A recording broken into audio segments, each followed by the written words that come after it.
గారిని మాట్లాడవలసిందిగా కోరుతున్నాను. అందరూ నమస్కారం అండి.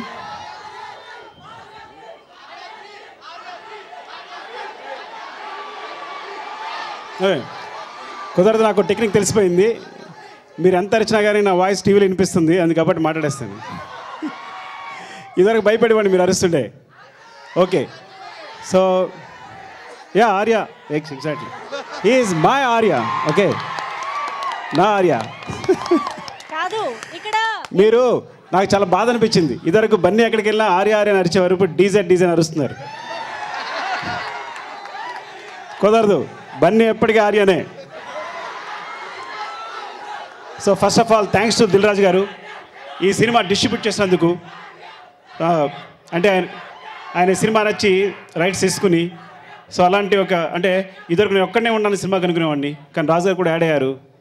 చాలా హెల్ప్ అవుతుంది ఈ సినిమాకి. I'm very very thankful to Raju garu. Thanks Raju garu. And thanks to my team టోటల్గా.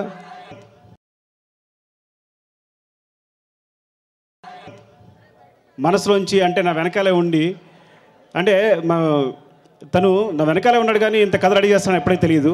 సో తన ఆలోచన నుంచి పుట్టి కథ నాకు చెప్పినప్పుడు చాలా బాగుంది, నువ్వే డైరెక్ట్ చేసేయచ్చు కదా అంటే, లేదు నాకు ఎక్స్పీరియన్స్ లేదు కదంటే, నువ్వు ఫిజిక్స్ లెక్చరర్వి ఈజీగా చేసేయగలవు అంటే, సరే ఎవరైనా హీరోకి చెప్పు అన్నా. నాకంత ఓపులేదురా బాబు అన్నాడు. మరి ఏం చేస్తావు అంటే, ఎవరైనా చిన్న హీరో పెట్టి చేద్దామని. సరే ఎవరైనా హీరోని సెలెక్ట్ చేద్దామా అన్నాను. లేదు మన పిల్లలు ఎవరైనా తీసుకుని సెలెక్ట్ చేసేద్దాం అన్నాడు. ఏంటంటే అశోక్ ఉన్నాడు కదా, అశోక్ని చేసేద్దాము అని. అశోక్ గురించి ఒక విషయం చెప్పాలి. నేను నా పిల్లల్ని ఇండస్ట్రీలో ఎంకరేజ్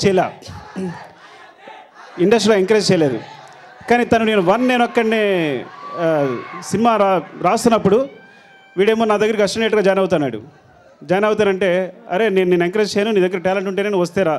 సరే 1కి ఒక వెర్షన్ రాయను నన్ను, రాశాడు. అంతే మొత్తం ఒక అసిస్టెంట్ డైరెక్టర్స్ అందరూ సరదాగా ఒక వెర్షన్స్ రాయిస్తే కనుక that is the best version రాశాడు తను. అప్పుడు అసిస్టెంట్గా జాయిన్ చేసుకున్నాను.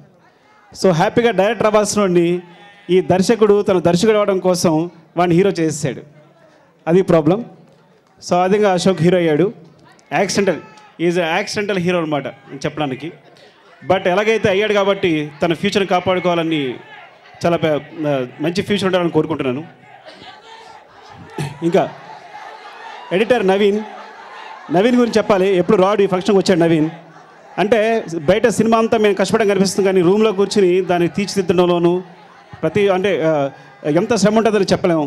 సో ఎక్కడ చిరాపడకుండా అంత ఓపిక్గా అదే ప్యాషన్ తోటి అంత పేషెన్స్ తోటి తను అవర్స్ అంటే రోజుల తరబడి నిద్ర లేకుండా వర్క్ చేశాడు ఈ సినిమాకి. చాలా మంచి అవుట్పుట్ ఇచ్చాడు. Thank you Naveen. తను నాకు రంగస్థలం కూడా చేస్తున్నాడు. Thank you Naveen. And next Prem Rakshit. Cinema అనగానే మొత్తం సాంగ్స్ అని అన్న నేను చేస్తానని చెప్పి ఎప్పుడు మనీ అడగడు, ఏమడగడు, ఇస్తాను వద్దంటాడు, అక్కడే కూర్చుంటాడు, వస్తాడు, కూర్చొని చేసి అలాంటి ఫ్రెండ్స్ ఉండడానికి నిజంగా ప్రేమ్ రక్షిత్ లాంటి ఫ్రెండ్ ఉన్నందుకు నేను చాలా ఆనందపడుతున్నాను. తనే కూర్చొని చేశాడు. మొత్తం సాంగ్ సంబంధించి కూడా తనకే ట్రైనింగ్ ఇచ్చాడు. డ్యాన్స్ కూడా రాదు అశోక్ యాక్చువల్గా, కూర్చోబెట్టి ప్రాక్టీస్ చేయించి కష్టపడి చేయించాడు.